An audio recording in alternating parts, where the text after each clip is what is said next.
see a screen grab from New York Times. It should say Upshot. So this is from a study that was done by Stanford researchers at the time in 2016. And they asked a very, very simple question. Where is it that poor folks live the longest versus the shortest lives? And if you look at the next slide, you should see a map of the United States, and you should see that our region is red. And usually when you look at a map of health, when it's red, it's not good. And what this shows you here, if you go down to the graphs, what this shows you is a couple of things. On the left, you're looking at a graph of life expectancy. On the x-axis, you're looking at income percentile, so how rich or poor you are, richer moving to the right. And on the y-axis, it's life years conditional on being 40 years old. So how much longer can you expect to live if you've already lived to 40 years old? You should see a couple things. You see that on the right graph, you're looking at women, and on the left graph, you're looking at men. You're seeing an upward increasing life expectancy conditional on 40 in every curve. And then there's the most dynamic or attention-grabbing feature of the curve, which is when you bifurcate and you compare the New York City area versus the Detroit metro area, i.e. Wayne County, you see that when you cross below the 50th percentile, there is this unraveling of the curve. What it tells you is that people who are high income, whether you're in New York or the Detroit metro area, you can expect to live relatively a similar life expectancy. But when you go below that point in the curve, we start to see that folks in the Detroit area suffer substantially lower life expectancy than they would in New York. And this should be important to think about because you're talking about similarly poor folks. So there's something about context here. So if you flip the page, this is the main point I'm hoping to make and the kinds of things that we're hoping to address in our county. Differences in context and density explain the gaps in health between low-income residents in the county versus New York. And our job, if nothing else, is to close them. And those gaps, they're about differences in access to a whole set of things that are built into places: clean air, water, transit, walkable communities, healthy food, accessible services, and commerce. So if you go deeper, I just want to share a couple of high-level statistics. And what you'll see here is from the Robert Wood Johnson Healthy Communities Studies. On the far left, in terms of the columns of numbers, is Wayne County. Then you have Michigan moving to the right, and then you have the national average. You look at air pollution, right? Air pollution is worse in Wayne County than in Michigan in the national average. You look at severe housing cost burden, the number of folks who have to pay more than a third of their monthly income on housing, similar, worse in Wayne County than it is in Michigan and the rest of the United States. You go down a slide to children living in poverty. We have more kids living in poverty in Wayne County than in the state or national average. Similarly, when it comes to income inequality, we are a county that both has one of the richest towns in the entire state in Northville and one of the poorest towns in the entire state in Highland Park. And then when you look at some of the ways that that density changes access to basic things like access to a primary care physician, you see that in Wayne County, we have lower access than the state or the national average moving down if you look at that line of curve. Flip the page. The general comment I want folks to understand here is that wellness is about inequity. It's about all of the things that a place can provide you, particularly if you're lower income. And that inequity is about context. It's about all of the things that we build into the places in which people live, learn, work, pray, and play. And what I hope to share with you is how our department is going to make those things. So to talk a little bit more about the department, right? Just offering a general purpose here. We want to build policies, programs, and partnerships. And I'll flip to the other page. It should say, well, Wayne, and you should see 2 paragraphs in this. We'll build policies, programs, and partnerships that close resource gaps between residents of our lowest and highest income communities. And that means building universal programs for everyone, but focusing on access for those who need them most. I want to offer 5 commitments that our department aims to make in the coming year and into the future. We want to build smart processes. We spend a lot of time fighting fires. Rather than fighting fires, we want to figure out what's starting them and how we put them out when they're starting. The second is we know that forward progress inspires excellence. If anybody here has ever ridden a bike, which I know everybody has, it's a lot easier to stay stable on the bike than moving fast. And so getting things moving, building things inspires confidence throughout the whole rest of the department. We want to invest in great people rather than just more people. And it's really important for us to offer wages that are, frankly, above market because the work here is so much harder. Teamwork makes the dream work. We've heard this before, but it's about taking a department that has a lot of different moving parts and asking, how do we find the synergies between them, and how do we capitalize and take advantage of those synergies to offer the maximal possible service rather than the minimal passable unit when it comes to the services we offer. And then finally, data is not the same as knowledge, which is not the same as wisdom. But in order to get to wisdom, you really do need some data, and you need the capacity to analyze it. So with that, I want to share our new department structure here. We just went through a reorganization. The commission approved that. And with that, we reorganized the department somewhat. Importantly, the Juvenile and Youth Services Division has now become its own department. You'll be hearing from them a little bit later today. And then we've changed some of the ways that we think about and tag our different divisions so that we can synergize services. Importantly, we've created a clinical services division that really focuses on all the places our department touches folks. And we've created a transition services division focused specifically on incarcerated folks in prison. One aspect, though, that we really need to focus on is central capacities at the very top. So if you turn the page, you'll see a slide that says building on it. The critical capabilities that we currently lack, that the county executive recognizes as fundamental, critical to be able to achieve those commitments, is to build the following: community engagement and outreach. I've been at this table many times in other venues where folks are asking, how are you telling folks about the services? Well, we need to build a team that does exactly that. And it's one thing to offer services in the dark, right? If a tree falls in a forest and nobody's there to hear it, it'll fall in the first place, right? If a service is provided in the dark, is anybody actually there to receive it? So we need to be a lot better about reaching out. The second is epidemiology and data analytics. We have a great team, but they're pushed out into the department and operate as well as a team. And what I'd love to be able to do is when requests are made about where we are on particular issues, to be able to generate reports that are coherent, thoughtful, and woven together. And we don't have the capacity to do that right now. Process redesign. So many of the processes we have are hampered by two things. Number one, we've had challenges with staffing.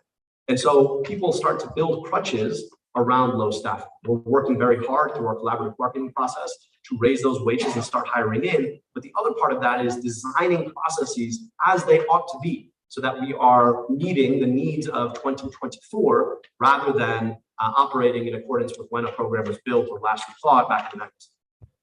And then lastly, billing. A lot of what we do is billable. And there's an opportunity for us to bring revenue without putting that on citizens or residents through programs like Medicaid that we just don't have the capacity to engage with. And so those are capacities that we want to build up. Moving down, you'll see where it says a unique opportunity. And that unique opportunity is to activate the goals that we shared through what are now post-ARPA dollars. It offers a one-time, non-transferable capital infusion with the means of closing life course wellness gaps in Wayne County. So if you turn the page, you should see a slide that says Well Wayne 2025. And you'll see highlighted there, it says Well Wayne 2025. So I want to share with you just a smattering of some of the projects that we're hoping to build in this coming year. And the funding coming out of post-ARPA dollars is actually a very large part of the budget that we're presenting this year. But I want to give you a sense of how we're thinking about addressing those context issues, those features of our lived environment that end up making people either sicker or healthier. This body passed Just Air, which was the first project in that regard, a $2.7 million 3-year investment in comprehensive air monitoring. Air is the fundamental lifeblood. I mean, it's so important that we don't even think about it. When you ask a human, what do you need? They'll say water and food, but they usually don't say oxygen. But that oxygen is the one that's so important, ubiquitous, you don't even think about it because it's so critical. And when people are breathing air that poisons them to try and get that oxygen, it has implications, whether it's asthma, whether it's chronic lung disease, whether it's certain kinds of cancers. And our county has made a really important step, both to holding the folks that poison our air accountable, but also to getting needed information to families so that they can take efforts to protect themselves, their loved ones, and their vulnerable folks. You go to the next page, Wayne Birth Centers. We know that in this country, one of the scourges of structural racism is that it marks itself on the bodies of both mothers and babies. A Black mom in this country is 3 to 4 times as likely to die in childbirth than a white mom. And her baby is 1 to 2 times as likely, 2 to 3 times as likely to die in infancy before the age of 1.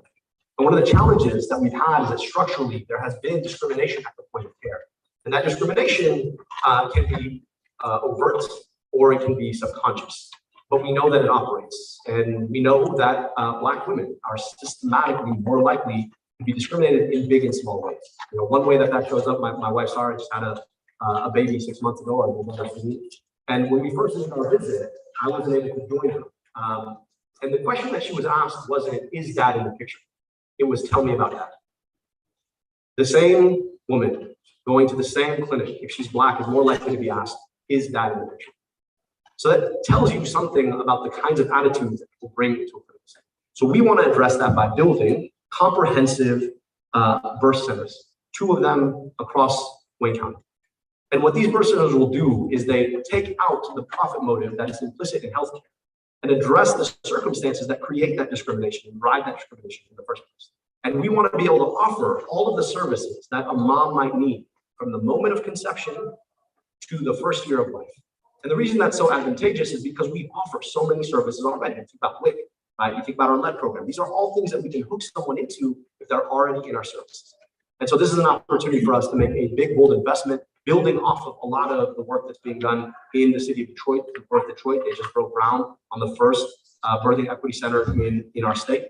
And so we look forward to being able to follow suit. Another project. If you go to, I'm going to tell you the top of this page, it says Learning Parent Partnership. Like this. What you're seeing here is the probability of getting a high school diploma or GED, conditional on having had your first baby as a teenager or thereafter. And we know that unintended teen pregnancies, one of the consequences of that is that the probability for mom to finish her education goes down substantially. But it doesn't stop there. If you go to the next graph, what you're looking at is median household income for women aged 25 to 34, depending upon when they had their first baby. And so what we're seeing is that consequence of not finishing an education, it also causes the family a hit when it comes to earning. And so what we want to do is ask, what can we do to address the challenge that too many teen moms have in terms of being able to complete their education while also trying to make a buck and take care of their kids. And so what we're proposing here, on the bottom, you'll look at where it says Learning Parent Partnerships, a guaranteed income of $400 a month for parents less than 25 years old, earning less than 200% poverty, enrolled in a degree-granting program at WC3D or other partners. And what we're doing here is saying, hey, we know how hard this is. Let us help. This is something that's been tried. If you go to the next page, you see Santa Fe, New Mexican. It's been tried in other communities to great. The probability of finishing that degree with that extra $400 a month bump, so you have to take that other shift at work goes up substantially. Next to Wayne County's Health Insurance Incubator. When you talk to small business owners, they'll tell you that one of the single most difficult aspects of being a small business owner is health insurance. We run a fantastic program called Health Choice, which is a government to small business program that provides health insurance for folks in a workplace. And the implications of this, right, is not just that if you're a small business, it's hard to provide health insurance. It's that there are a lot of small businesses that never start because health insurance is such a challenge. You got to imagine you're a sick kid and you've got a great job in a certain place, you're thinking about starting a business. Losing that insurance is prohibitive. So you never start that business in the first place. The question we're asking is, can we turn Health Choice into an opportunity to incubate 1,000 small businesses with 6 months free health insurance, and on the back end, use the repayment process after 2.5 years to start offering funding for folks who don't have health insurance at all? Jump forward to the slides below 25 at the top, and Vision Wayne is highlighted.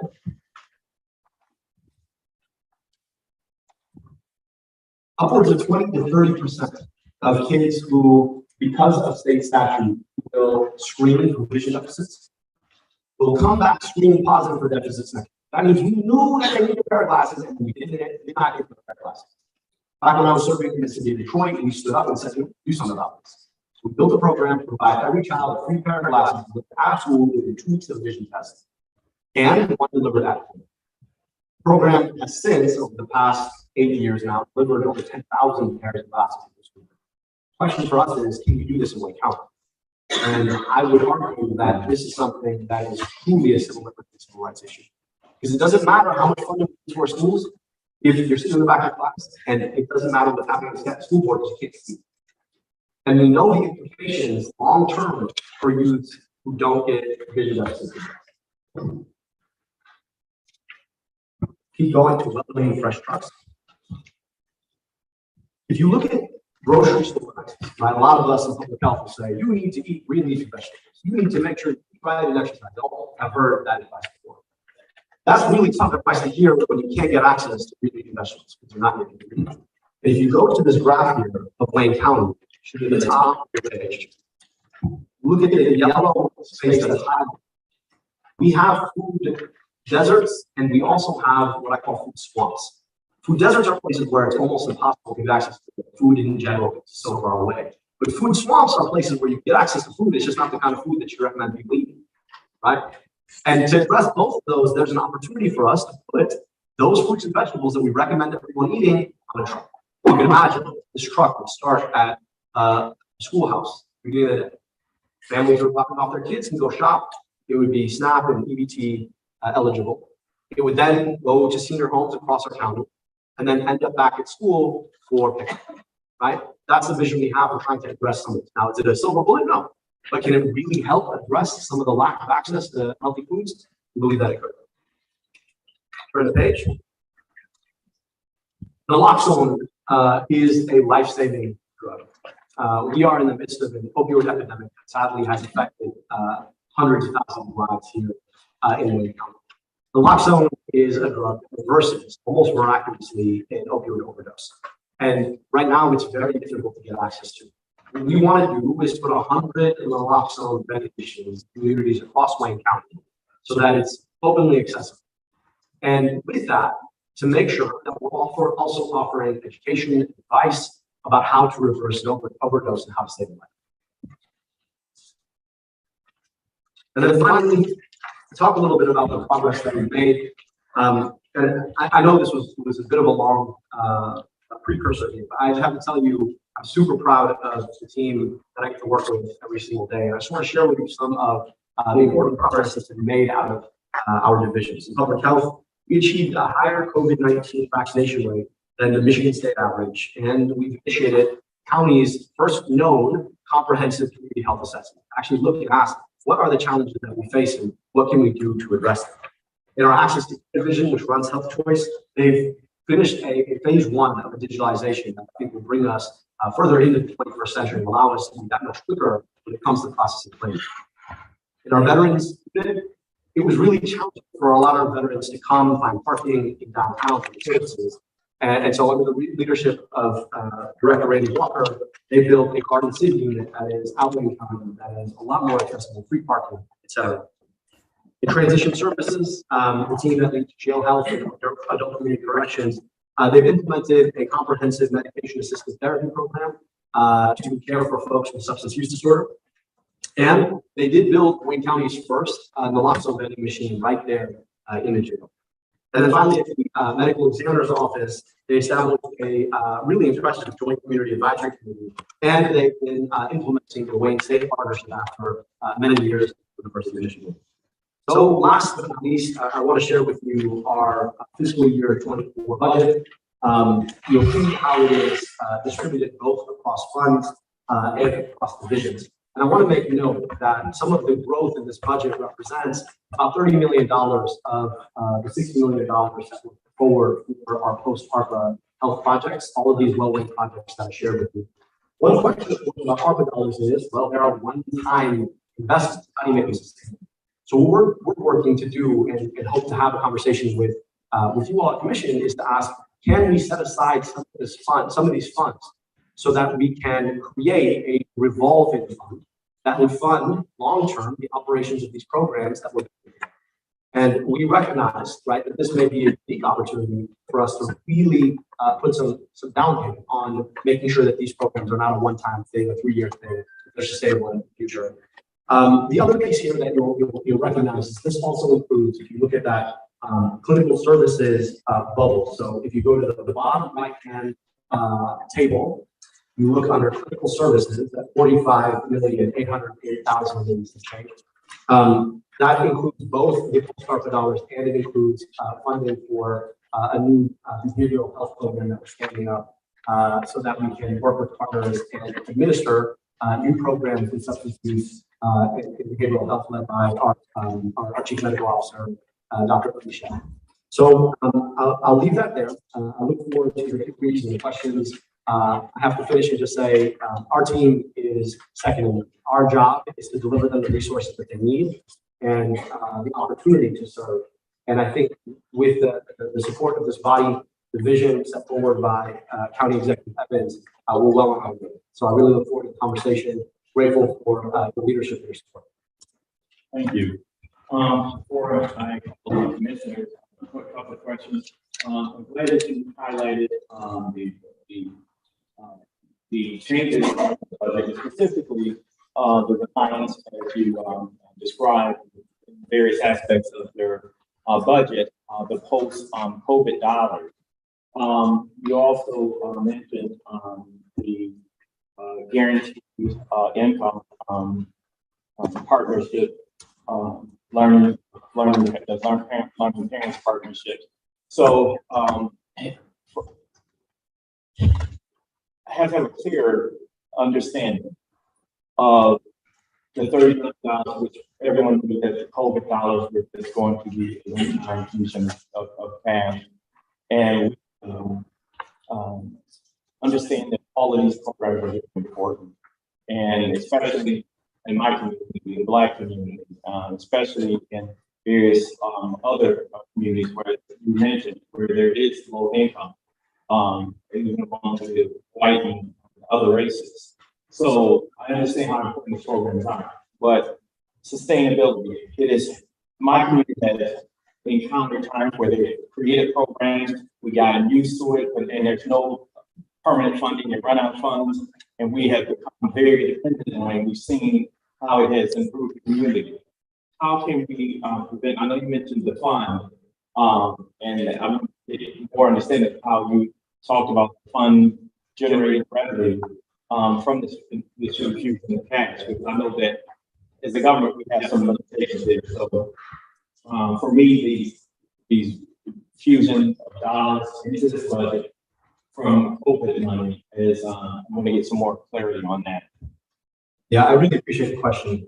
Let me offer you the strategy and then tell you kind of where we are in the thinking. When government gets a one-time infusion of support like this, it's important for us to demonstrate what our responsibility is, which is not to provide all services, but to be a space to bring together different actors across different sectors to work together. One area that we're really focused on is making sure that we take these post-ARPA dollars further than the X million that we have by being able to demonstrate what the projects are we're going to build, and then going to partners either in philanthropy or in the corporate sector and asking for donations to match, leverage those dollars to build and bring more money. One of the places that we think we can do a great job at that is around this public health sustainability fund. So if we're able to take, let's say, $10, $15 million of these funds, we're able to attract matching dollars from philanthropy, from corporate donations, and we work with them around what programs they'll fund. You can take that 15 and you can turn it into $30, $40 million. If you take that $30, $40 million and you're able to invest it in revolving funds, that $30 to $40 million is generating 5 to 10% in terms of dividends. That 5 to 10% is enough to operate these programs into the future.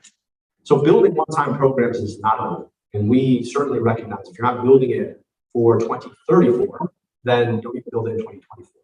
So we're building that into the strategy.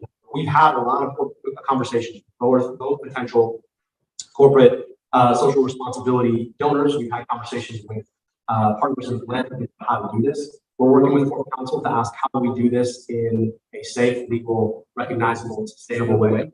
And when we have a certain set of solutions, we're hoping to be able to sit down with you and talk that through. I wish I could tell you, boom, here's how you do it. What we're trying to do is innovate, right? And innovation at times forces you to sort of think, all right, it hasn't been done before, how do we do it? how we do it better. Because I'm with you. I've seen programs come and go, and once somebody, a family, comes to rely on those programs, they get pulled out from under the rug. It's worse than if it never got made in the first place. So that's a strategy. That's where we are on executing on a strategy. We look forward to more conversations about it. Learning parent partnership on the sustainability as it relates to that program. What's the projection for this day? Yeah. So we're on that front. There are a number of donors who are interested in supporting that.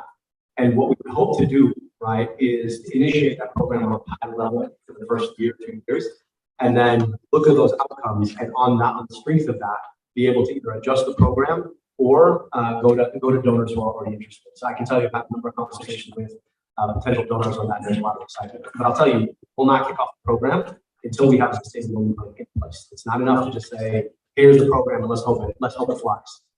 You got to have a sustainability program in place. And when we bring a program like that to this honorable body, it will come with a sustainability program in place that we'll be able to assess and adjust and move forward. Thank you, commissioners. We would like to recognize Commissioner Terry Duffy. Remember, commissioners, to state your name and your district. Thank you, Mr. Chair, Terry Duffy, Mr. Dunn. I just wanted to go back on the second page of your handouts, if you appreciate. And part of this is I can't see the so look at it. You can run it. You just can't put it possible. So why are we carrying the Detroit area to the park? I think in the Detroit area is the area in the country where low-income people live their own lives. It tells us almost within the context of the U.S. what the height can be. And I think we all agree that we want all of our folks in our community to be able to have access to the same length and quality of life as anyone else in the world. And so to me, this tells me this is how far we could get going. And the fact that we're failing on that front, that lays out the work that is yet left to do. Now, are we going to be New York City? Well, it's just a different place. I understand that. But should we be striving to create access to the kind of long, healthy life that someone in our county born without the privileges that others in our county have, should we aspire that they don't suffer the consequences in terms of the life thing, right? And that's why. Okay, so this is the New York area right there. It's all of the 5 boroughs. So New York, they have 5 counties in the borough. The city includes all 5 of those counties in so this would include all of the 5 counties in New York. And I'll tell you, this is a matter of before I lived in Michigan, I lived in New York, and I was a professor there. And when I came to Detroit for my role at the city, I had very well-meaning professors sit down and say, "Hey, here's some great work in the Bronx," and it was a sort of a fascinating moment because there are statistical realities, right? How many people own a home? How many people finish college? How many people got a GED or greater? And then there are lived realities. And reality of it is in the Bronx, people literally live in high rises, right? And that means that at the bottom of every high rise, you have like 3 bodegas and people shop. Every bodega has 3 healthy food. The experience of poverty in Metro Detroit, you go to Inkster, that's not the life that people live. And because of the lack of density, the capacity to attract the kind of business capacities that they have in New York, we don't have in Detroit. So we got to do extra work to try and address what they can do simply because of density, right? So you and I will have 5 cents, and we live right next to each other. Together, our collective purchasing power is enough. But if you live over there and I live over here, and there's no way we're going to shop at the same store, each of us has 5 cents. And we have to address that. Okay, thank you. And I appreciate your comments, Chair, about how we will not get any of those proposals about sustainability. Because I that's my biggest concern is I know very well attended and that's any of these intentions is the first step, opening up the first center, seeing the first center. I mean, you were having a hard time with all horses. So that is the concern. So are any of these programs except for the air is community budget? No, we will break them down into unique products and then bring them forward to you and talk about how we build and go from there. So each of them will likely come in the form of a contract position. Okay. We have funding allocated for the construction of these projects. In this budget. We have funding allocated for the construction of these projects, but we're not encumbering it at all in this current budget. Okay, and then you mentioned the 30 million.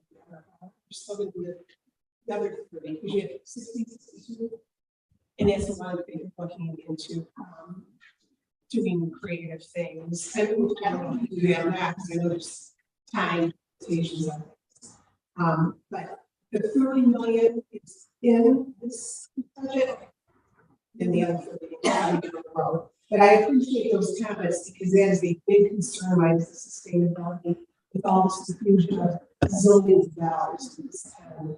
Yeah. I think. Okay, for 2030, and for the record, so the ARPA dollars that you mentioned in your presentation is currently part of this budget. So more portion thereof. Yeah, so the county executives rules for ARPA funding were to focus 60 million of that funding on health initiatives.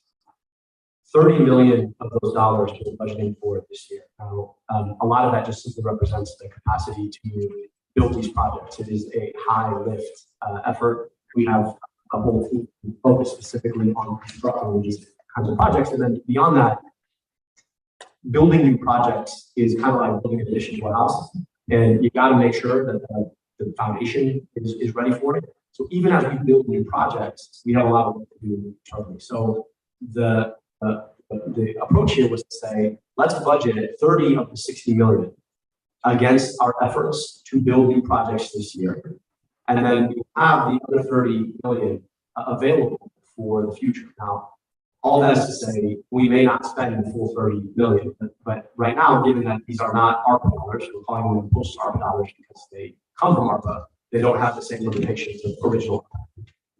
Okay, so that's the word. Let me just say that. So when the ARPA created this post ARPA dollar situation, it was the intent of this commission and was explicitly stated by this commission. Those funds were not supposed to come out of the fund balance without specific action on the commission. And for the most part, conversations we had, and these commissioners, and many folks in the communities were expecting those dollars to still be going towards the intended purpose of various projects in the respective communities. So I'm just saying, at least you're being honest. But we should be honest in regards to it. But the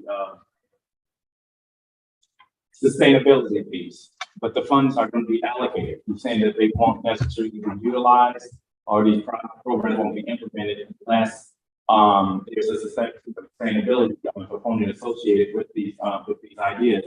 But the funds will still be sitting there. Let me offer. I'm going to try and break the question out into questions. The first question was, how does this differ from the original plans of ARPA? The county executive is very clear that he intends to spend ARPA dollars against health initiatives, given the fact that all of ARPA came out of the pandemic. We were particularly vulnerable to that pandemic, and building resilience is critical. And so the plan was initially to spend $60 million of true ARPA dollars. Now, considering the circumstances and the nature of what ARPA dollars were, the choice was made at a county level to try to push those ARPA dollars against revenue loss replacement. But that doesn't change the fact that the intent was to offer about $60 million toward health resilience. So what you're seeing here is the residual of post-ARPA dollars, just as in the pre-ARPA plan, they were intended to be spent against health resiliency.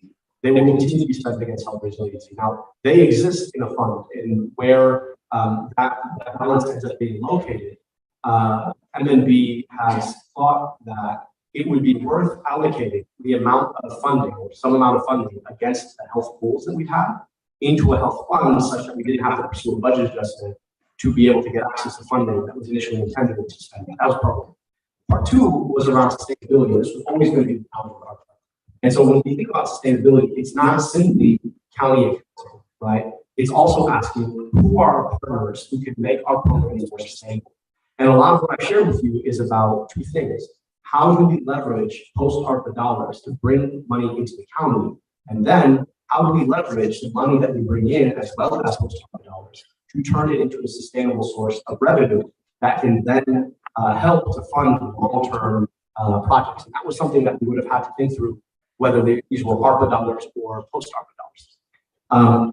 And then the third piece I'd say here is about how we think about allocation generally. Is the purpose of this body to be the purse of the county. And what we're asking here is for the county or for the commission to recognize that the investment of these dollars in things like air quality or in things like access to a health insurance or like things like access to money to support a degree, that those are foundational for what we do as a county. Now, there was an intent to spend $60 billion. What we're basically saying is, from a matter of just our capacity to build all these programs, doing it right means that we may take 2 years rather than one to be able to build it right. And every plan that we bring forward will have to be approved by this body. And what the commitment that I made is that it's not enough to show you how we build the program. We have to also show you how we are going to fund the program into the long term.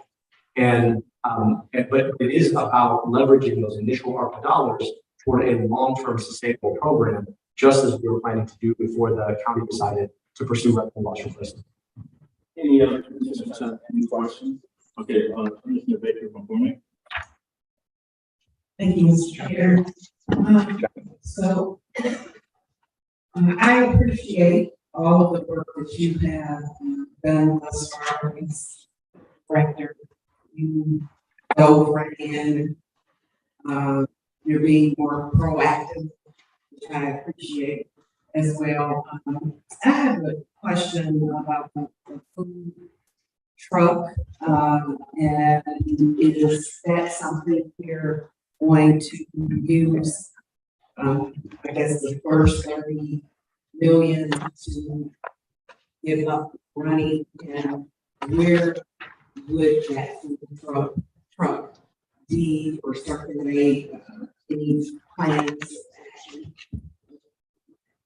Yeah, I appreciate the question, and our intention is to bring that project to you in this fiscal year, and it's hopefully one of those plans that we have. That means a lot of this involves being able to work with partners, and when you work with partners, you can't promise that they will work on your time. So what I'm saying is that is our intention, and we are fully intended to bring that forward. When it comes to where this will circulate, we envision it circulating across Wayne County. Now, one of the challenges, and it's interesting to be on the other side of this, before I was here, in my past life, I served as the Detroit Health Director. And when it comes to public health, I, as health officer of this county, don't actually have jurisdiction in this particular business, right? So I'm not the health officer for the city of Detroit. The health officer for the city of Detroit sits at the Detroit Health Department, which creates a bit of a challenge when we think about coordinating public health relevant projects. So traditionally, the way it has worked is that any public health work done in Detroit tends to be done on the part of the Detroit Health Department. From a legal standpoint, really that the point of adjudication is really essential local health services. So something like a food truck is not considered an essential local health service for the state of Michigan, but they're a public health code of 1978. So in theory, we could operate something like this in the city. That being said, you all are well aware that sometimes turf wars are turfers, and we're not trying to have a turf anything, right? But I am saying that sometimes when you start operating on someone else's perceived turf, you have to really be thoughtful about how you build a relationship with them. And so we have a great relationship with the Detroit Health Department, and whether or not we are able to operate something like this, which is an explicitly public health project in the city, we would like to do it with the support and partnership with the Detroit Health Department as well. And so we will pursue any and all these projects in partnership. But I just want to offer some context about both the law and the practicality of the law can apply about the services that we offer across the city. Great. And my other question is the Learning Parents Partnership.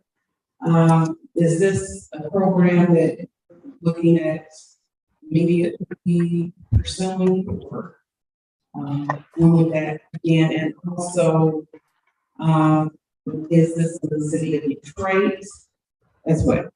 So this is a project that we hope to deploy in 21. And in terms of starting that, it is a bit more of a nimble project. There are many moving parts. There's obviously the participation of the community colleges, but then there's the funding that we want to be able to leverage our post-ARPA dollars to be able to go further in terms of support for families. And then there's support from a nonprofit organization that would actually deploy the program, actually bring in folks to make sure folks do and deploy the money. So it's a bit more of a lift than some of the other projects. Our intention is to be able to do it this year, but I have to tell you, relative to the Fresh Coach project, it's a much more complex project. And like I said, it's really important to us that we get it right on the build, and then we get it right on the sustainability. Thank you. Thank you, Mr. Chair. You know, this may, this is Martha G. Scott, representing Highland Park, Hamtramck, portions of Detroit, one of the poorest areas. But let me just say, we're talking about these opera dollars. Are these all the opera dollars that we have left? So there's separate opera dollars. Okay. So this has nothing to do. If I had some people in the community that was promised some roofing and that since 21 that I get calls on every day. So these are different opera dollars that they keep telling them that they don't have these dollars anymore. So like I said, Mr. Chair, I might be the wrong place, but I have to bring this up. Okay.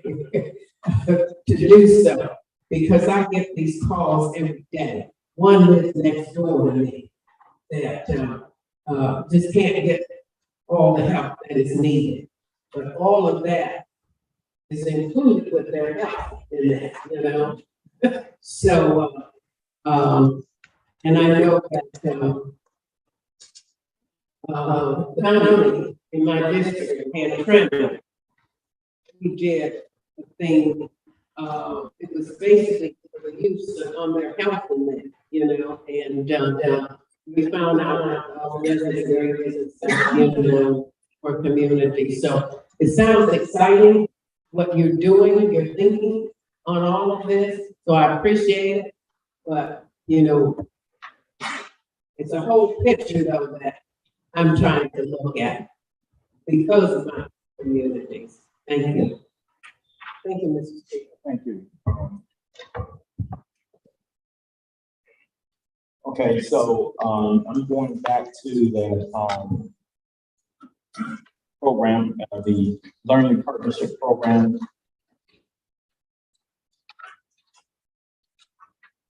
Wayne County Community College is the district that is a community college district within Wayne County. And so we open this partnership, the income guarantee. This program is going to be in conjunction with the implemented with the memorandum or intergovernmental agreement with WWDC. That would be the intention. Okay. Okay. Thank you. And Commissioner Gaten, and then we'll have Commissioner Anderson. Then last on this question, unless any other committee members have any questions, will be Commissioner Colleen. Thank you, Mr. Chair. Thank you, Dr. Said, for this presentation. Thank you for your leadership since you stepped in to be the director. I appreciate everything you have done, and I want to applaud you for your initiative on the clean air and air quality monitors throughout Green County. That's very good news for us in Dearborn, especially the south end of Dearborn. My question, Dr. Said, relates to the health department. And I have reached to you several times on different occasions. I get calls from a lot of business owners that are opening food establishments, restaurants, looking to open. And I understand you are understaffed. I appreciate that.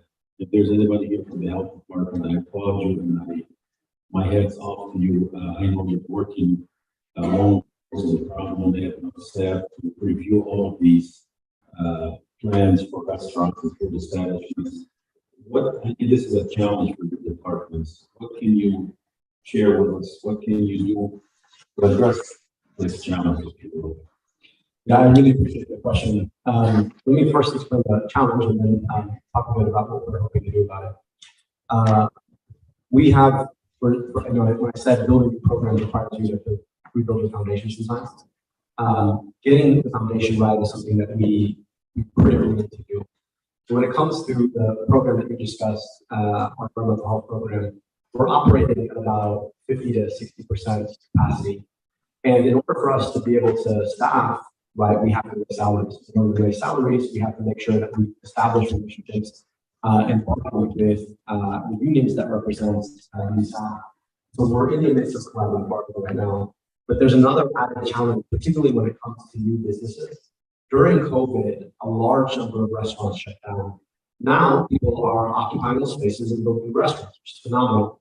But the number of requests for land release for new restaurants has nearly doubled this year. And so you got to imagine we're about half capacity and double demand. So we're operating at like 1 to 4 ratio to what we really want, which is really important. And so we're working right now to do what we can to address it, particularly on the staffing side. But even beyond that, there's a lot of work we need to do to bring our program into the 21st century. There's no reason why in the internet age we can't have two-way transparency on programs like this. So everybody knows exactly where they are in the process and how the process is working, what the wait time looks like, how many people are in front of them. These are basic things that we don't do and we need to do. And so in the course of the next several months, we're going to be working really hard to rethink this program alongside also investing in new folks. One of the things that we have been able to do is identify funding through the local stabilization rate, which is a statute-based rate from the state of Michigan that can be applied against essential local public health services, of which environmental is one of them, which we feel we can use to actually bring on at least 2 new people, which should be able to really help us as business club. But we hear the call. There's not a day that goes by that we call from somebody in this honorable body about a new business opening up. And we recognize that our responsibility first and foremost is to keep our citizens and residents and tourists safe when we eat at our establishments. But second is to make sure that we're not a hindrance to new businesses and the kind of civic activity that they create. So we're working really hard to meet both of those aims. And I can assure you that this time we're going to have a very program. Thank you. Also, okay, so just another, it relates to the question of the ARPA dollars being utilized in this budget being allocated, and I believe it's in Fund 22. What I'm saying is that we really want you to get us as much information as this committee deliberates over that piece as far as the sustainability.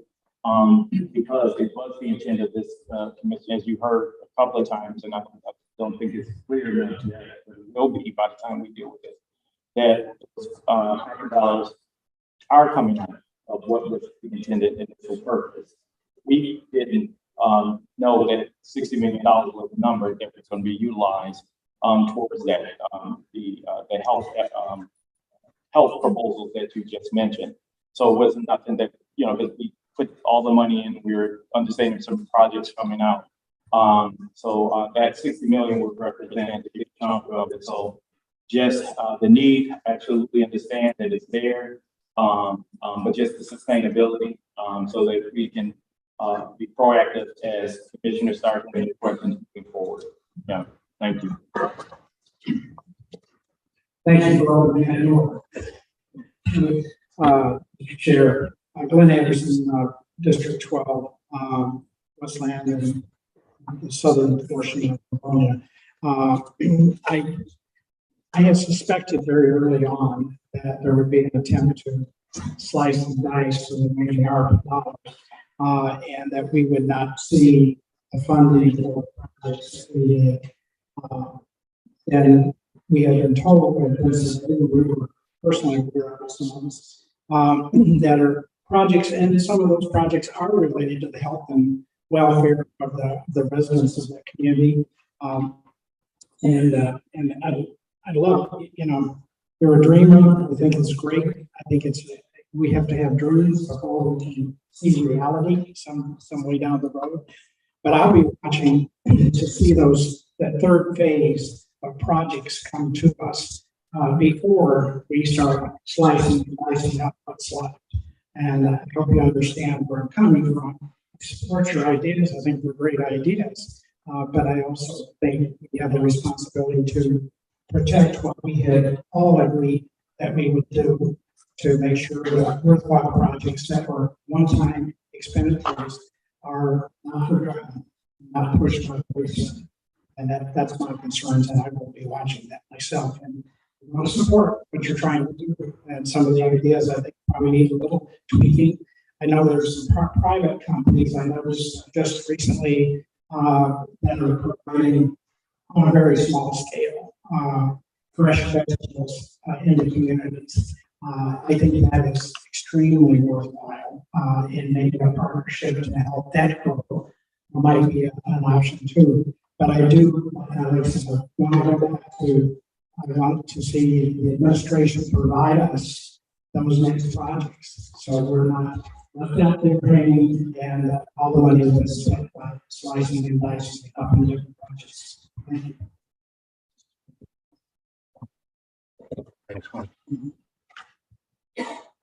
Commissioner Clean District 1. Good afternoon, Dr. El-Sayed. So the reference to a public health trust, that's the revolving fund you're talking about, right? Okay, we'll talk about that later. Also on that list of bullet points you didn't discuss was erasing the county's medical debt. What medical debt we have and how much? So the county collectively, if you look across all residents of Wayne County, it's estimated they hold about $700 million in debt. The thing about medical debt and the way that it is held is that after it's accrued and there's an effort to collect on it, the value of the debt drops precipitously. We're talking about citizens. Citizens. Okay. It's not our county debt, it's citizens debt. The value of that debt drops precipitously. And there is a push to, rather than continue to sell on that debt, what happens is the hospital will, let's say they accrue a $300 debt, okay? The value of that debt, it's either they continue to try to collect on it or they sell it to a debt collection agency for cents on the dollar, because the probability that that gets paid is so low. Meanwhile, the poor individual with $300 in debt sees the interest on that debt continue to grow and continue to have their debt, their credit destroyed, and they're getting phone call after phone call after phone call being hounded by a professional debt collection. So there is an organization that's come together and realize that instead of allowing this to continue to persist, you can literally buy that debt for 1 cent on the dollar. So you think about it, $700 million was turned into $7 million.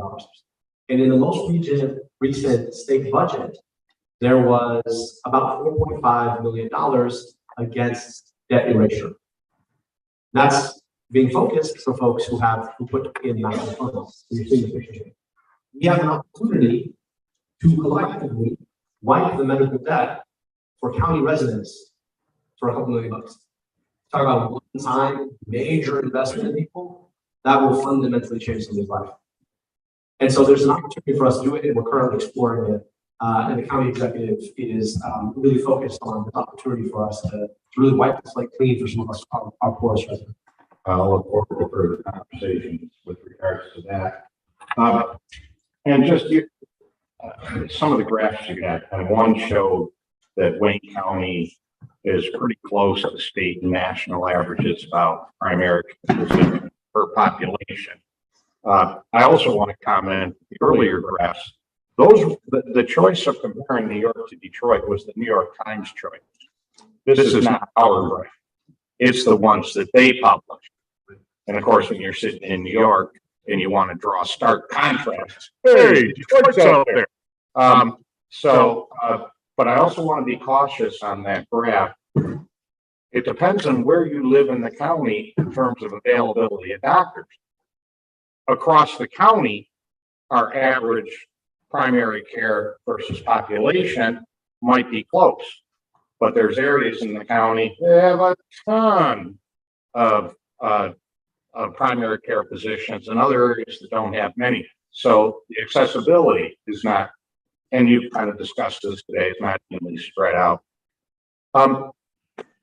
Epidemiologists will tell us that we're going to get more pandemics in the future, perhaps larger ones. Change in global temperatures is providing new opportunities to bugs to do things in places they haven't been before. So how is your department, this is human nature, right? We have the big 1918 Spanish flu, everybody goes crazy, and everybody forgets about it till the next one. Oh, I don't want to think about it.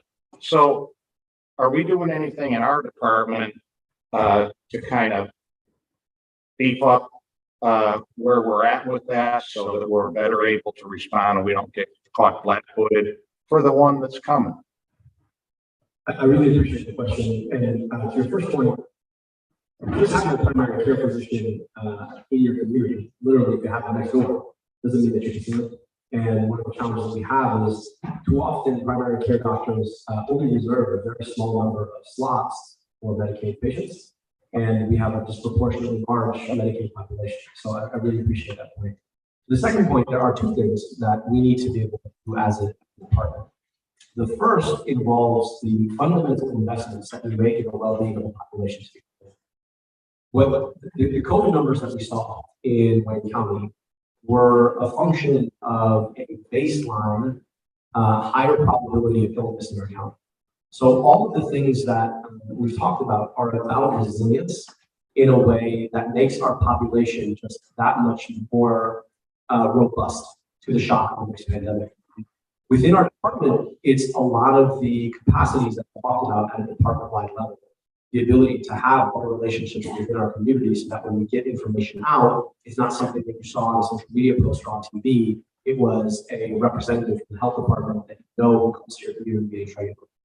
It's when we put out a baseline report, we can see data coming a lot earlier and be a better conversant with state and federal government around what we see and how we move data to make a good decision. It's about being able to be more resilient because we're investing in basic things like grants and billing, so that we're bringing money into the department to make investments in so much of the other pieces of the department. And if there was one piece that I want you to take away from what we shared today, it's that for so long we've operated in a minimal passable unit kind of framework, which is what is the minimal passable thing that we need to do in order to execute on the state grant? What we are trying to do here is to ask, what is the maximum possible service? What is the thing we can do best first and foremost? And it's not going to be everything, right? The health department is not going to be your solution to everything. But we certainly ought to be leveraging resources to bring the right players to the table, right, to be able to address it. So those two big pieces, investing in baseline health of the population and investing in baseline health of the department, those are really the two big things that make us more shocked. The next one. You're right. The next one is coming. We don't know what's going to look like, where it's going to come from, but the next one's coming. So certainly a healthy population will better able to withstand the future. But the report that you referenced Wayne County is 83rd out of 83 counties in the state of Michigan as far as health goes.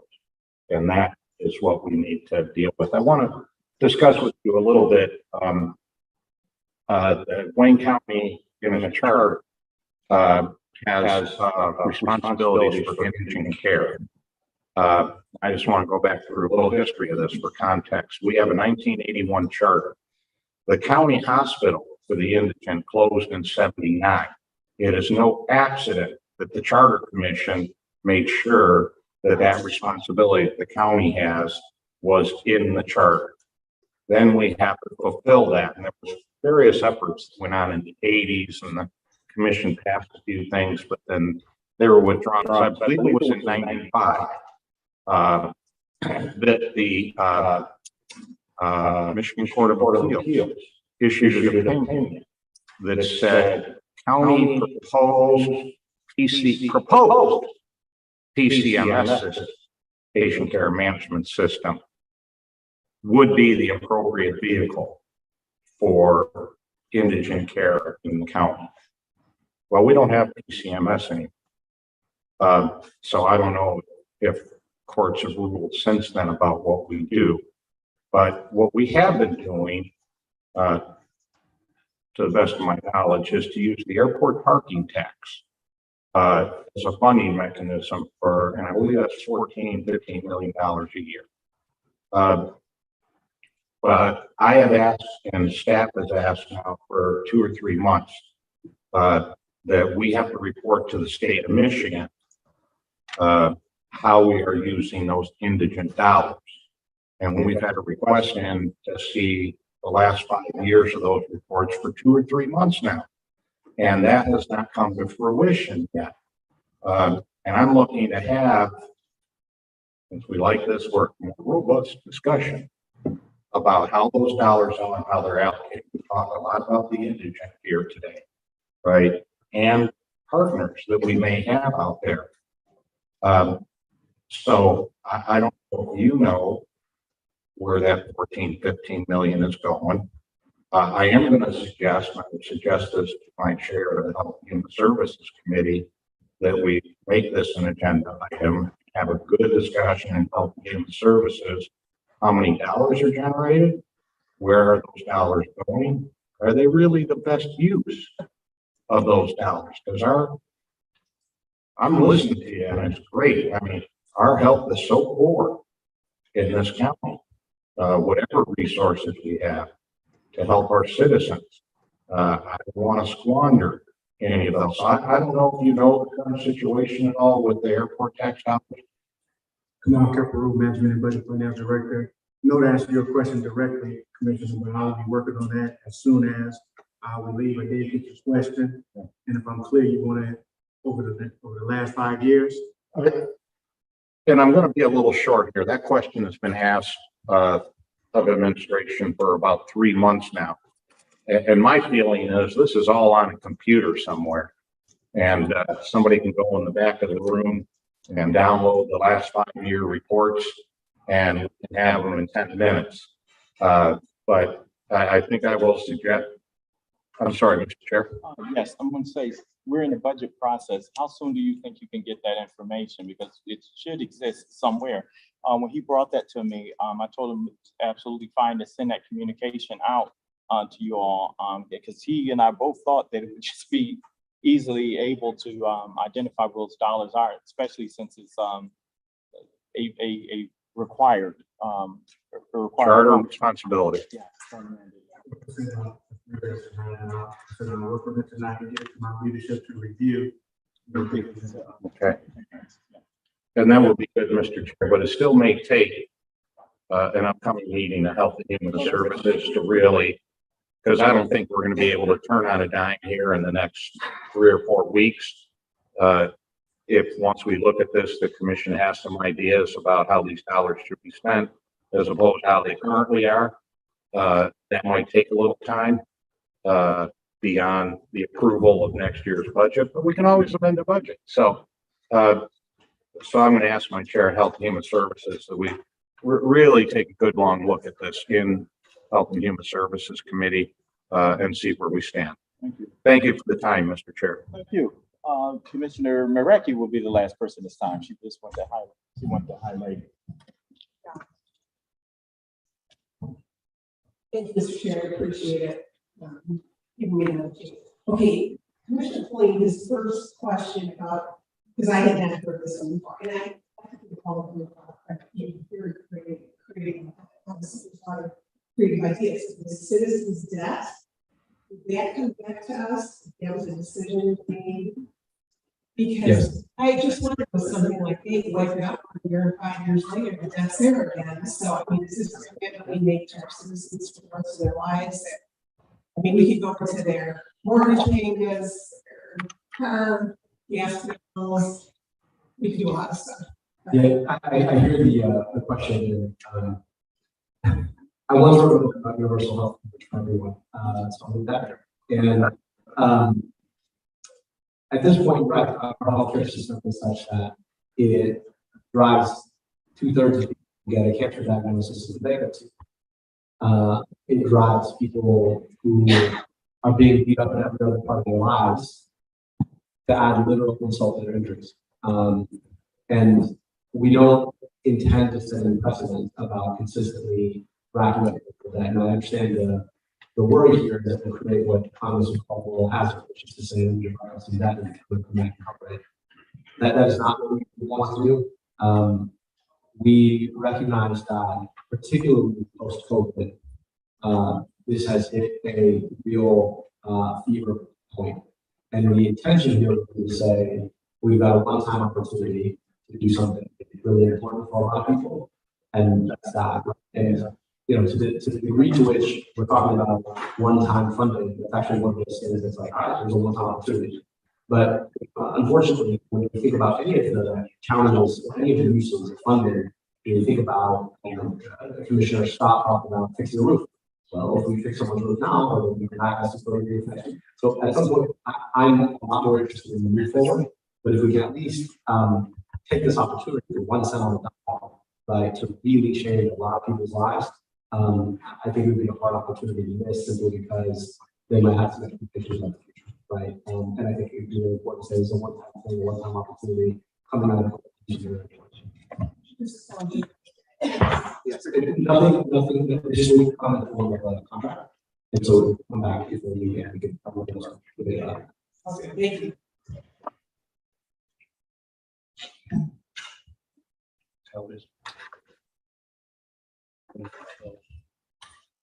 Okay, thank you, Dr. Delsey. Appreciate you, your team coming. I'd just like to say the remarks that you've made today, provide those to Mr. Terrence Adams. Send out as folks the remarks that you made for this committee. Please make sure that you get it to our office for so that we have a more complete record.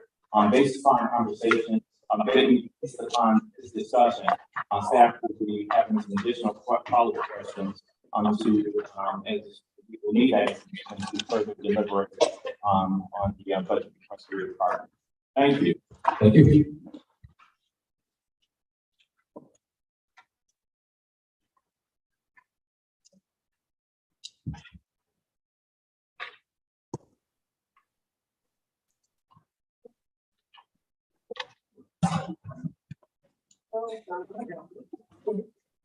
Okay,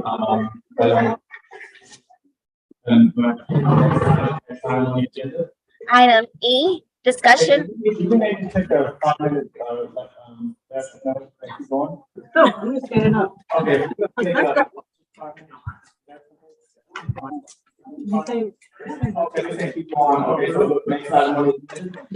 Item E, discussion and presentation by the Juvenile and Youth Services Department.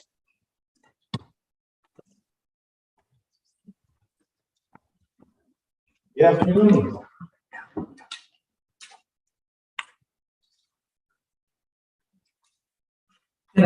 Melissa Fernandez, Director of Juvenile Research. Thank you. Thank you. And so I want to thank you for our team for coming today and for making your presentation for today. So you can go into your budget, the items that are supporting your department. Well, good afternoon. A new department, I might say. New department, yes. New department. Yes. I've actually had the pleasure of serving as a division director for the past 16 months with the county. And I certainly have been before this body many, many times in the past 16 months. I definitely want to thank all of the staff who made a division or department work that care for our young people who enter the system. Definitely would love to thank the administration for their confidence to lead this department, and to Director Kevin, who keeps all of my visions in check, with making sure I'm adhering to our budget. The new Juvenile Youth Services Department will continue to provide a system of care reform for prevention, diversion, education, rehabilitation, and reintegration for all of our young people.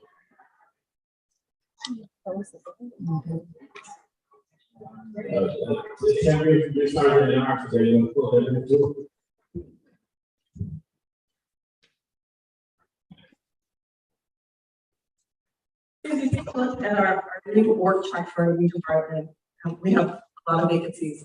Currently, it's me up there, but as we move forward and place people in these positions, it's really amazing, talented resumes coming forward. We will present new division directors to this honorable moving forward. This new department has 3 divisions.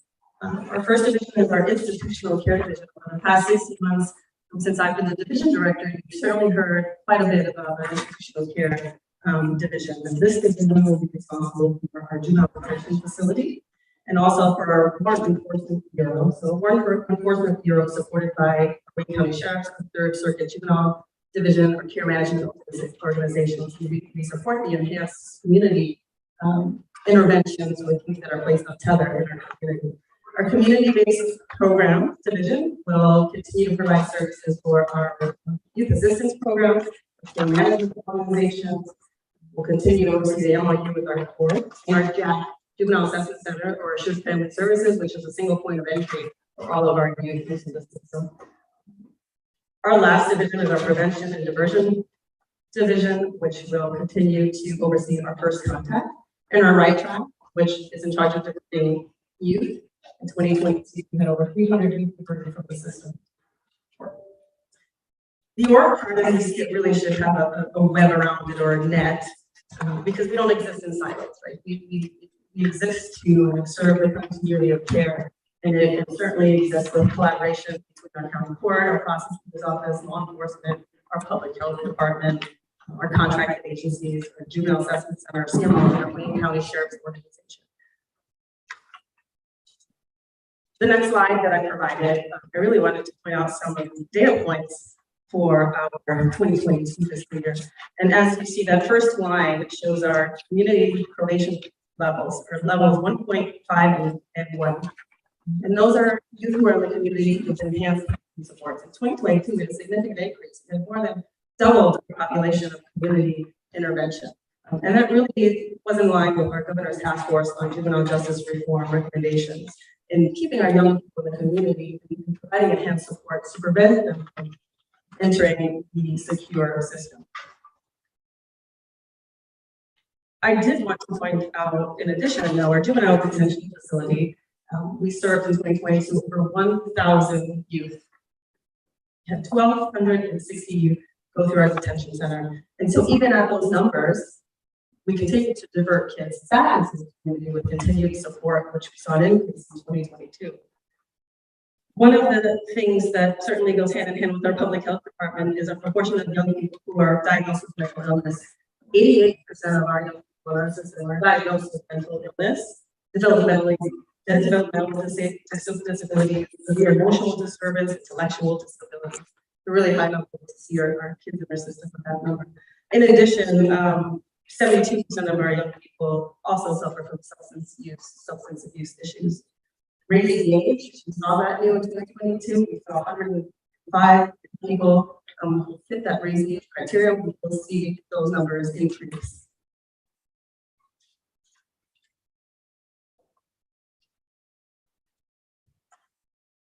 In 2022-23, we certainly saw a lot of challenges, and most of the times that I was in front of this body was addressing our juvenile detention center. We definitely we had an increase in population and a significant decrease in staff. And over 1,200 youth, and they were significantly deficient in our staffing. We made the decision, the tough decision, to move from our facility on St. Antoine over to our Dickerson site.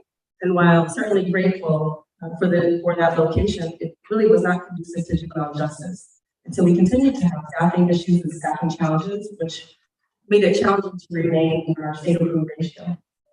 For the past 2.5 years, our juvenile detention center had been operating in a DHS variance regarding staffing ratio. And that variance allowed the institution to operate, keeping the kids locked down 22 to 23 hours a day. And that was because of the staffing challenges. We were able, with the support and approval from this honorable body, to contract with a staffing that allowed us to increase our staffing. We were able to onboard 89 staff that allowed us for the first time in 2.5 years to dissolve the variance with the state of Michigan. And so today, our staffing ratio is in line with the state approved ratio, and I'm pleased to say that our young people at our house from you throughout the day in session of sleeping hours. Our detention census fluctuated between our lowest 105 to over 160. Today, we're at 158 young people. Our length of stay continued to increase. A short-term institution is about stabilization and not rehabilitation. Traditionally, a short-term institution length of stay is 21 days. Anything over 30, no arms of trauma. Today, our length of stay has skyrocketed to be over 127 days. Half of these young people are with us waiting for secure residential treatment facilities. So despite putting a large number of kids back in the community with enhanced supports, a large number of kids back in our tether, we still have young people who cannot safely be placed back in the community without residential treatment. And so 52 young people today are awaiting placement. Out of those 52 young people, we have 12 who have been waiting for placement over 127 days, and 3 who have been waiting for placement over 365 days. Now, when we talk about that, what we see is the decrease in residential placements in the state of Michigan. Today, we have 150 beds across the state of Michigan. 10 years ago, we had 600. So we're seeing institutions close. One of the ways that we are working towards addressing those issues is to create our in-house residential treatment program. One of the things that you might not know is when a young person is waiting for placement, they do not have time to it like they would in the adult system. So if a young person is waiting for a placement that might have a length of stay for 9 to 12 months, and they're sitting at our detention facility for over a year, that time does not count. And so in essence, they could be waiting 2, maybe 3 years before completing their programming, before putting that in the community. 2 to 3 years in a young person's life is a very, very long time. And so we will be starting our treatment program in our hub in facility in collaboration with Team Wellness. That program consists of an on-site residential treatment program that will provide individual therapy, group therapy, family therapy, so that young people who have been adjudicated can start their therapeutic program and have support and work to re-enter the community before they're placed in their residential treatment program, or have that order reversed so that they don't have to sit and wait anymore if they've met the threshold for therapeutic programming. We've also, in collaboration with the court, to institute a program with Team Wellness in the community that is our day treatment program. And what that allows is for young people to be placed back in the community and attend a treatment facility from 8 a.m. to 5 p.m. and then get back to their home in the evening. The Team Wellness provides transportation, they provide meals, they provide schooling, they provide education, they provide therapeutic services. And so it's another way for us to address intensive therapeutic needs without having a young person wait at the juvenile detention facility. In March, when Dr. El Sayed was overseeing the division declared the public health emergencies, we were able to increase our footprint at the Dickerson facility. And that was a huge win for us because we were able to significantly decrease the pod sizes which increase for safer conditions in the therapeutic milieu.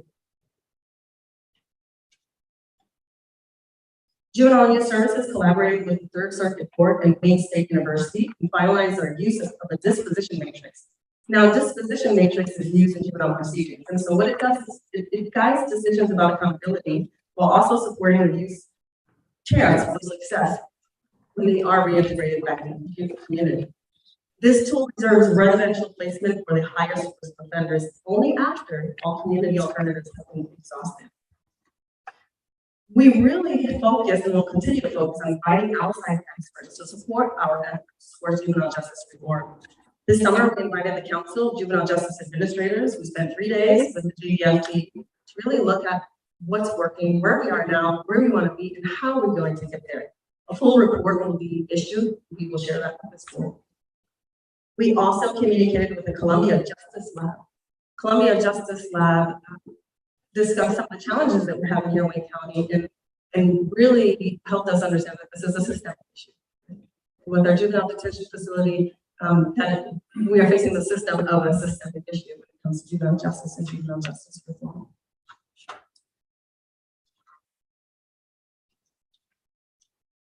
Coming with our new department, as we're still growing and still trying to define what it is we will be doing and what we want to become, we certainly will be focusing on extending our opportunities and community outreach for youth and caregivers. Every week, I receive on my personal county phone 5 to 10 phone calls from caregivers begging for assistance for their children from all over Wayne County. Our caregivers are asking for help before their children come into the system. And so we really want to focus on community support. It's a community outreach team. We're able to be ingrained in the community and provide, those resources. I am a mother of a child that is hearing impaired, and I share that to say that I also live in Detroit and I also live in Wayne County. And navigating the system was very challenging and difficult. And this is coming from someone who is supposed to understand the system. And all I thought was I could not imagine how families navigate the system that don't have the knowledge and the experience that I have. So that really is the impetus and the purpose for putting together a community outreach to work with our families that need assistance. Our Juvenile Justice Task Force Reform Committee will be working on developing that. Chair Bell is on that committee with us as well. So we'll be addressing and tackling the initiatives put forth by the Governor's Juvenile Justice Task Force Reform. Well, how can we address those issues in Wayne County? Although Wayne County does have a unique model for juvenile justice and juvenile reform, we would like to strengthen and be a part of the system change here in the state of Michigan. We will work towards updating current policies and procedures. We have a lot of policies and procedures that are not up to date and are not up to date with best practice and the national best practices. And we certainly will be working on that as a new department. And trauma initiatives is a big one. We want to work towards developing our staff when it comes to understanding trauma and understanding that a child who's experienced significant trauma lives in a state of fight or flight constantly. Everything is a perceived threat for someone who has significant trauma. And so not only how can we become a trauma-informed department, how do we become a trauma-informed commission? How do we become a trauma-informed community? Because becoming a trauma-informed community means acknowledging the impact of trauma on communities and striving to mitigate its effects so that people can be healthy enough to sustain opportunity and realize their potential.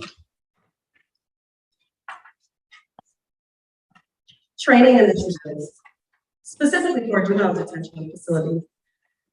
We are working towards developing a training department, a training program team that will train our staff not only on policy and procedure, but on child development, on trauma practices, and also on promoting health and wellness with our staff and addressing secondary trauma. So often we talk about our children, but our staff, if we take care of our children, we will have better outcomes. So we certainly want to place initiatives on how we care for our staff who suffer secondary trauma, dealing with their children every day, and who come from community trauma to our places to work.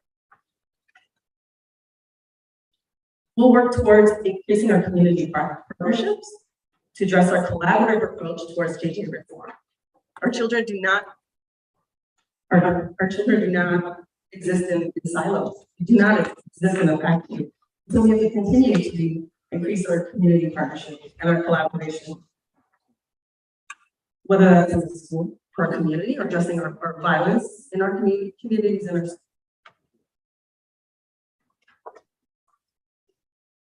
We also want to offer enhanced training to our care management organizations. Our care management organizations are responsible for the care of the young person once they enter into that system of care. As we move forward, we have a ton of new initiatives that we are dreaming about, so I just want to talk about a few of those today. In line with the Michigan Juvenile Justice Reform Task Force, we work towards implementing new risk tools. And so we really want to target levels of care and outcomes. And it's kind of like a dosage. And what this does, it gives us the appropriate dosage to meet the young person where they're at with their needs. So if you're sick and you need antibiotics too much, too little. So we really want to be able to dosage the services in the system of care for our children. As I stated, we want to increase and engage our cross-system leadership, developing our working task force for juvenile justice reform across all systems and across all departments.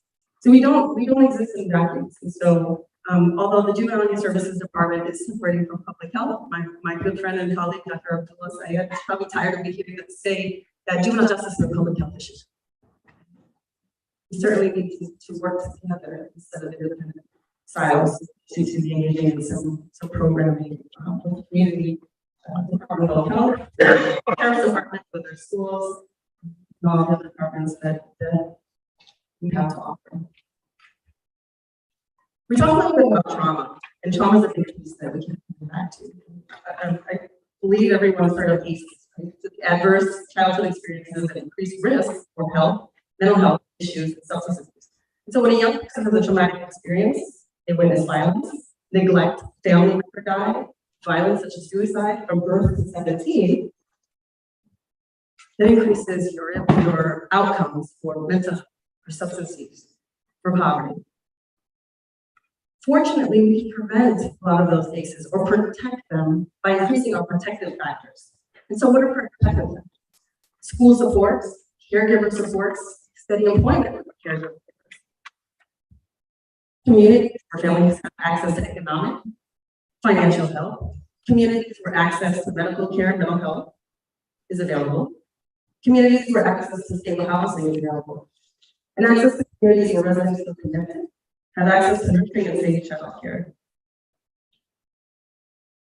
And so I say that and to put out that we have to work across departments, not as juvenile service department, independent and as a side project.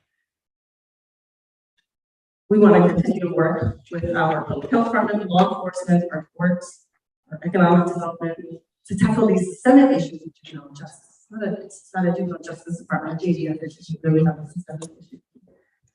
And we have a huge opportunity to really work towards becoming trauma-informed communities so that we can increase those protective factors for our young people moving forward. I say that, and I put that out there as, again, a huge lift and a huge initiative. I've had the opportunity to have many protective factors growing up, and those certainly mitigated all of the adverse childhood experiences that I dealt with as a child. And so I don't stand here, I sit here before you not only as the director of juvenile services, but as a testament to what protective factors in a child that's had an increase in ACEs can be. So thank you. I'll turn over to Director. Kamala, Finance Director. Well, looking at the budget, you see it's a small increase of 144 million to 144.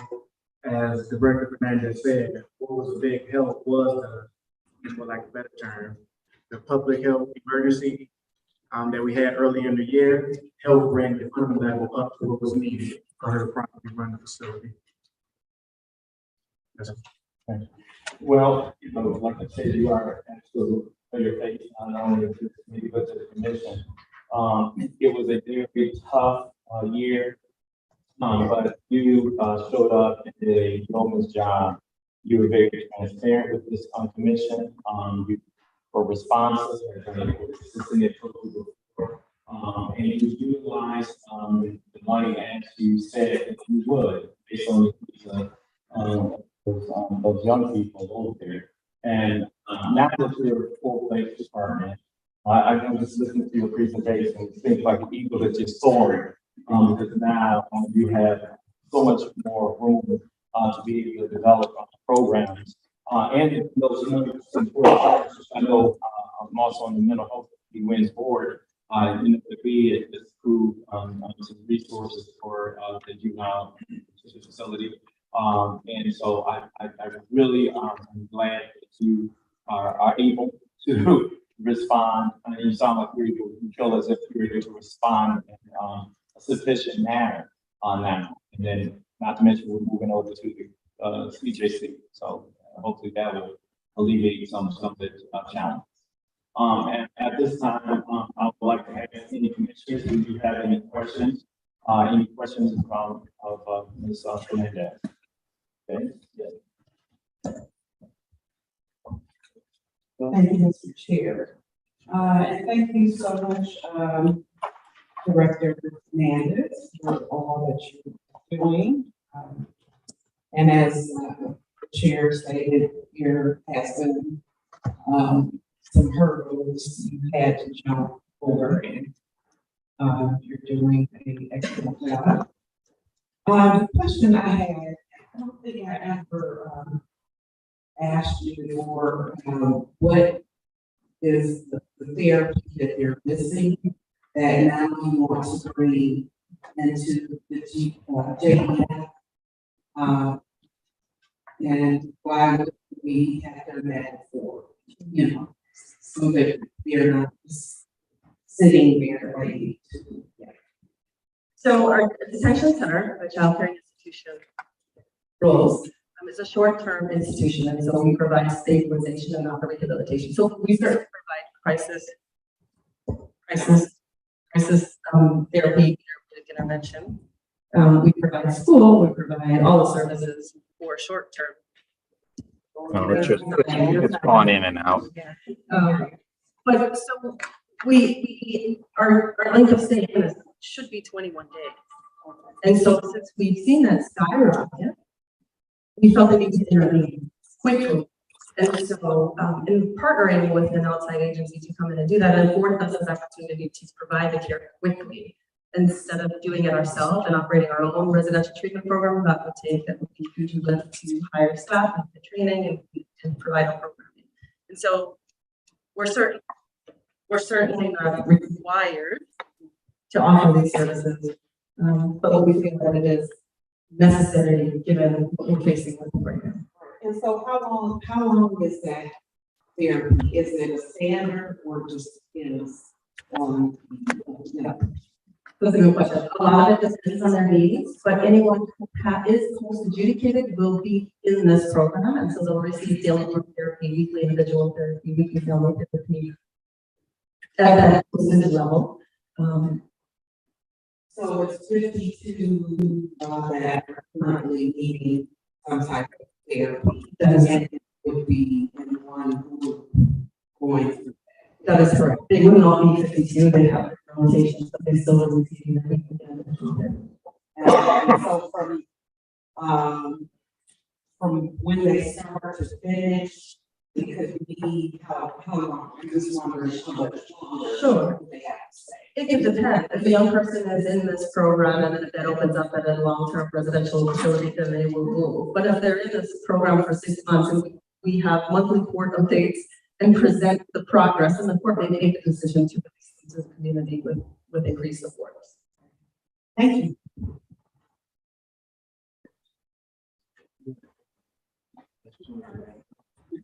Sit down there. Mr. Chair. Take your name and- Oh, yeah. So, well, next point, is this the team wellness thing that you're talking about? That is the team wellness program, in-house program. Okay, so it's in-house, did you say any of the kids are going to any of their facilities? They might, and so for juvenile, they just started their day treatment program in the community.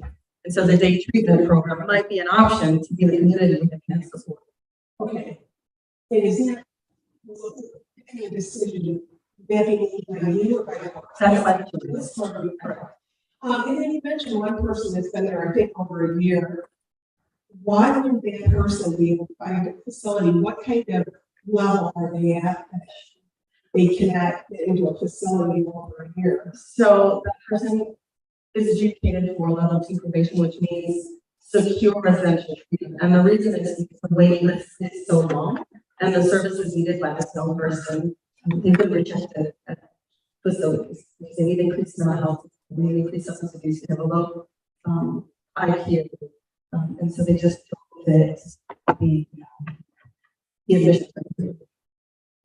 So the whole year, would that kind of person be able to make this? Yes, absolutely. That's a perfect. All right. Well, thank you for all you do. That's great. There's a lot of problems, as you said, nowadays. So I really appreciate it. Thank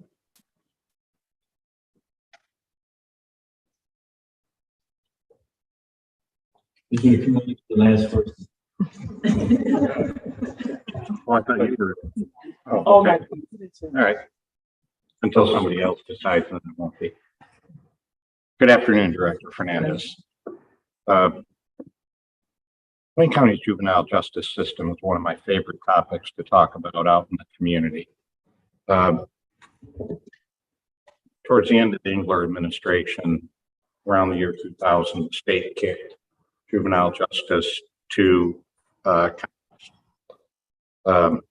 and gave us, I believe, a whole 12 months to set it up. And that's when we created the CMOs. We didn't have diversion programs at that time. I'm looking at your data here, which I think folks would be well to look at that, but you only have 3 years of data here.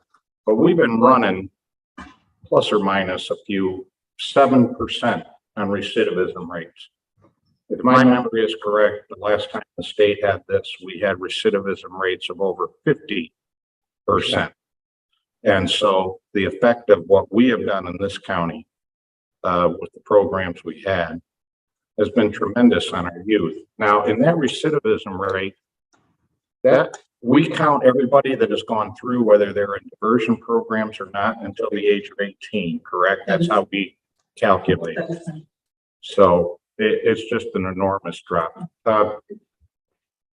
We did have discussion recently about residential facilities for adjudicated young folks, and I believe you gave the committee a number of something like 45 or 50 youth that we have in the juvenile detention facility right now that are eligible for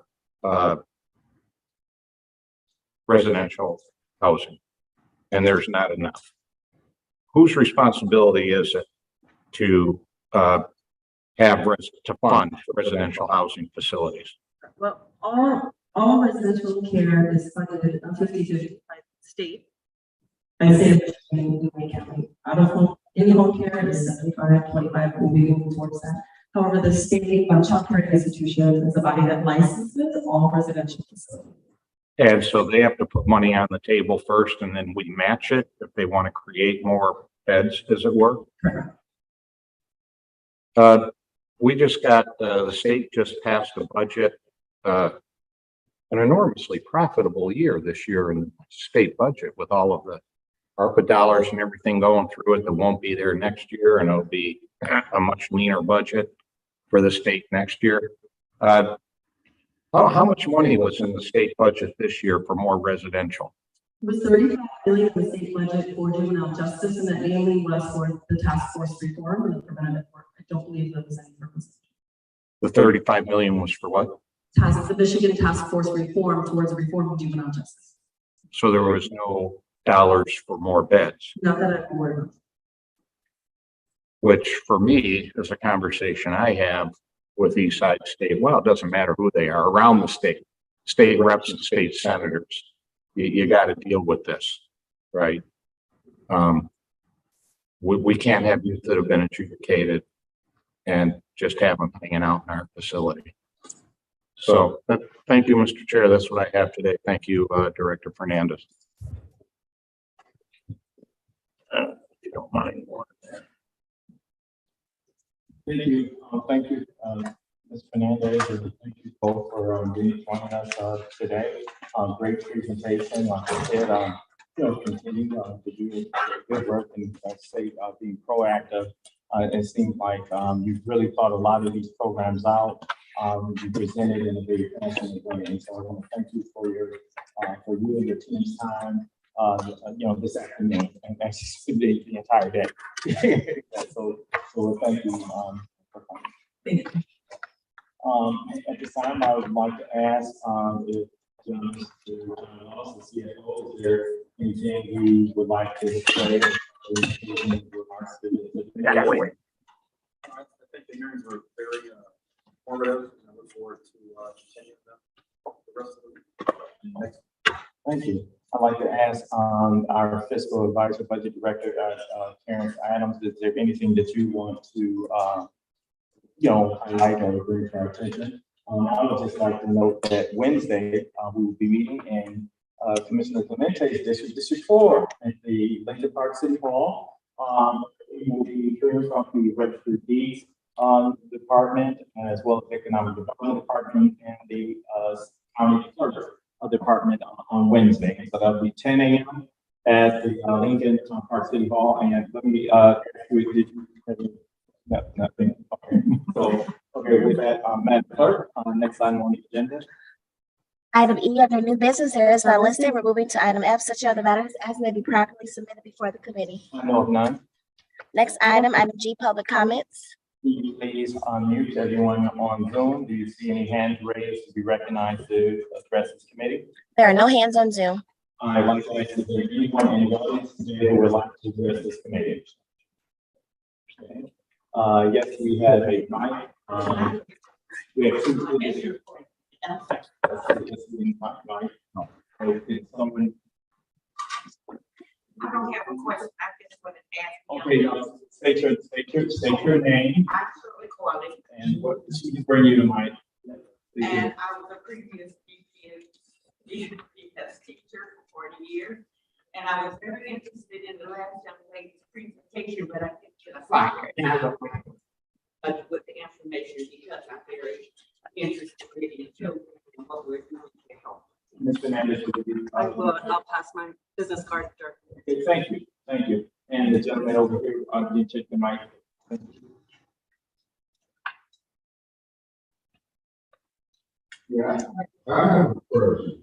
They talk about seniors, World Cup, the handicapped seniors.